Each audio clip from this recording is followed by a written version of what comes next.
À Lucille. J'écris le jeudi 14 juillet 2016, à 9h22, au même endroit, face aux dunes.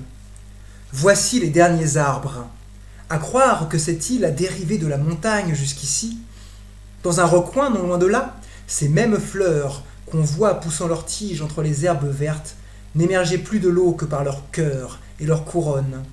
Partout ailleurs, le minéral s'impose à l'univers en se décomposant. J'écris à 13h48 sur la dune culminante. Ainsi font les chevaux dès qu'ils nous aperçoivent. À la perplexité succède un enthousiasme galopant dont les plus courageux prennent la tête. Aussitôt parvenu à ta hauteur, chacun s'arrête face à toi, par ordre d'arrivée, comme une équipe de malfrats sortis d'un western. Si tu passes ton chemin, le manège se prolonge aussi loin que s'étend le territoire de la bande. Ce qu'il y a de commun entre la dune et le glacier, c'est notamment la plage et ce que l'on pressent de ce qu'elle nous cache. En Mongolie, je suis venu chercher la dune. Souvent, la dune laisse entendre qu'elle est d'un abord facile, mais j'ai appris de son cousin le glacier qu'il ne faut pas s'y laisser prendre. D'abord, il n'est pas toujours temps de s'arrêter lorsque l'on passe au plus près d'elle. Ensuite, depuis l'eau, la distance qui nous en sépare n'est pas celle que l'on croit. Enfin, sa hauteur même est difficile à évaluer. J'ai établi mon camp voilà 2 jours sur cette plaine transitoire entre le fleuve et le désert. C'est là que j'ai compris la source du parfum qui te saute aux narines dès que tu mets le nez dehors en ces régions. Il s'agit d'une herbe basse qui ressemble à du thym, mais je ne saurais dire si c'est vraiment du thym ou autre chose. Il y en a partout. Quand je suis en chemin, je dois toujours me faire violence pour m'arrêter. Je ne sais pas précisément de quoi j'ai peur. C'est pourtant bien agréable. Hier, par exemple, pendant que j'écrivais à mes amis du kayak, j'ai pu reprendre ma collecte éphémère de cailloux que j'avais délaissés après le Svalbard. J'ai constaté que l'approche du sable avait sur la flore le même effet rétrécissant que celle de la glace. J'ai observé l'usage que le coléoptère faisait de ses antennes. J'ai été stupéfait de la vélocité du lézard blanc. Il y avait aussi un rongeur haut sur ses pattes arrière, extrêmement rapide. J'ai essayé de faire un feu. J'ai eu la flemme de me laver. J'ai filtré de l'eau.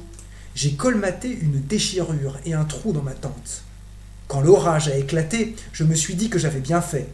Quand il s'est apaisé, j'ai entrouvert ma porte et j'ai vu l'arc-en-ciel. Un pied dans le plomb, l'autre dans la lumière immanente des dunes. Aujourd'hui, j'ai décidé que le moment était venu d'accomplir mon destin. La dune culminante est au sud, très légèrement est. Au retour, il faudra donc prendre au nord, très légèrement ouest. Absorbé par ma conversation fictive, j'omets pendant un certain temps de me retourner pour repérer ma tente. Lorsque je me rends compte, elle est déjà masquée par un pli de la steppe. Pour plus de sécurité et pour avoir l'esprit tranquille, je fais marche arrière.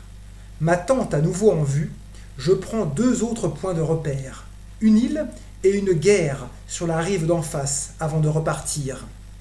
Ma progression est plus rapide que prévu. Curieusement, la végétation se fait plus marécageuse au pied des dunes, sans doute en raison de la déclivité du sol qui le rend perméable aux eaux de pluie. Je passe à proximité d'un étrange bloc de terre hérissé d'herbes hautes. Un repère de plus avec l'île et la yourte. Enfin, nous y voilà. Le premier cercle de rempart est un hybride entre la steppe et le désert. Mais pas seulement, car il y pousse une végétation qui n'est propre qu'à lui, à l'instar de ces touffes de blé géants. C'est ici qu'apparaît la ligne de la crête assignée à nos pas. Nous entrons de plein pied dans une vie nouvelle. Attention, le sable est dur après la pluie et la ligne de crête est effilée.